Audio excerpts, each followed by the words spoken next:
football. It's personal between me and you, and I'm going to do you some serious harm, you big stiff idiot. The Untouchable True School Sports Empire proudly presents something the boxing game's been missing. Hey, what's going on? It's your boy BT, and I came here to talk some boxing with the thousands of True School Sports subscribers. Now, interesting stuff is happening in the welterweight division, but when aren't interesting things happening in the welterweight division? You know, a lot of interesting things tend to happen, except, you know, fights between champions, you know? So, make of that what you will, but let's get into it.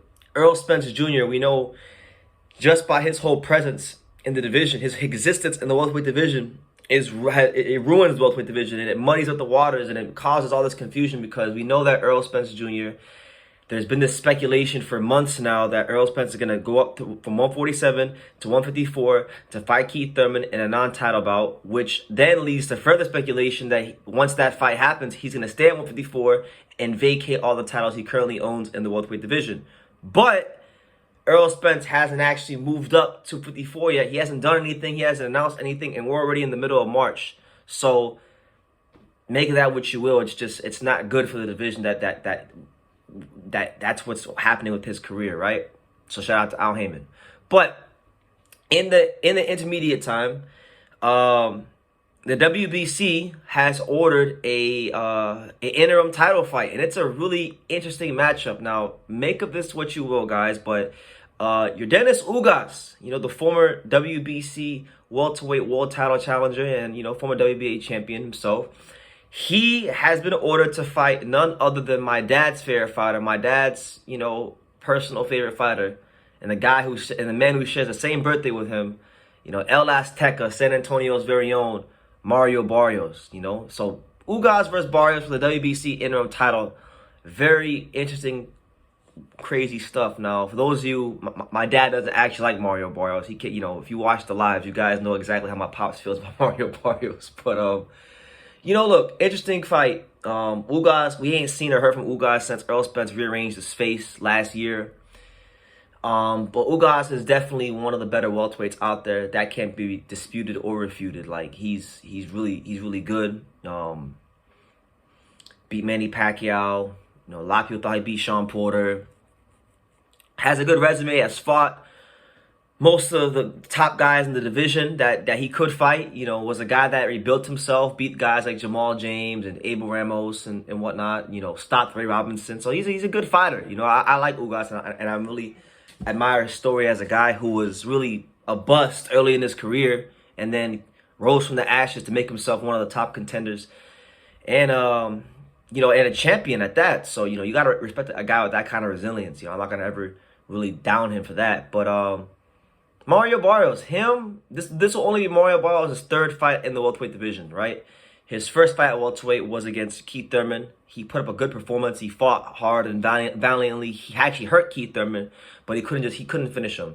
His second fight at welterweight was recently, where he fought you know, more of a 140-pounder moving up in weight in Giovanni Santiago, and now his third fight's gonna be for the interim title. So the winner of this fight could actually become welterweight champion if Errol Spence actually moves up, fights Thurman, and then vacates. So that's crazy. Mario Barrios, if Mario Barrios beats Ugas, Mario Barrios could actually become a welterweight champion, and ain't that possibility? Ain't that scenario nothing but crazy? So I think Mario Barrios should be an example to a lot of fighters. Like you don't gotta be the best fighter in the world. You could be a mid-level fighter, but like if you have a good team, if you got like people like Bob Santos and people that actually just understand how to position you and things like that, you're going to be in position to, you know, do something with your career. And just so long as you train hard and live the life and can actually really fight, which he can. He's not, like Mario Barrios isn't an A-level fighter, but he's a guy that lives the life, and he's a guy that trains hard, and he's a guy that goes in there and fights the best visibilities every time he fights. And the thing is, he takes these tough fights. You know, look. I mean, apart from Santiago, which was, you know, it was what it was. It was a softer touch. He fought Gervonta Davis and Keith Thurman back to back. I mean, those are some top grade fighters.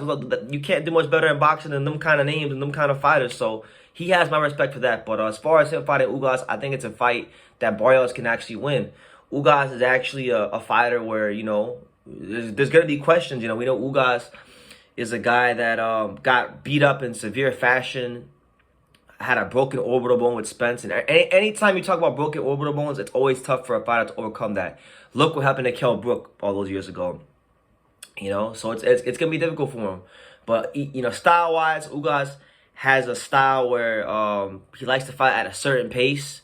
He likes to slow the fight down, and you would anticipate coming off of the Spence fight, being a year older now, he's gonna want to slow the pace down even more. So for Barrios, this fight's all about mixing things up, showing him different looks, upping that punch count as the fight goes on, and ultimately drowning Ugas in those later rounds. And I think that's Mario Barrios' path to victory. I don't think he's gonna outbox Ugas for the whole fight. He could outbox him in spots of the fight, but not the whole fight. I think ultimately for Barrios, there's going to be a part of the fight where he's going to have to like drown him. So we'll see how it goes. But yeah, they're saying this could happen in July on Showtime. So yeah, this might be your next WBC welterweight champion, guys. So pay attention to this space, pay attention to this fight, and yeah, make it that what you will. Ugas versus Barrios for the interim title, 147. So yeah.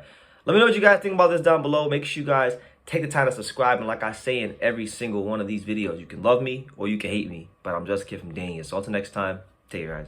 Thank you for watching another video on the untouchable True School Sports Empire. For more great boxing content just like this video, click right here and make sure you subscribe. Much love from sunny South Florida.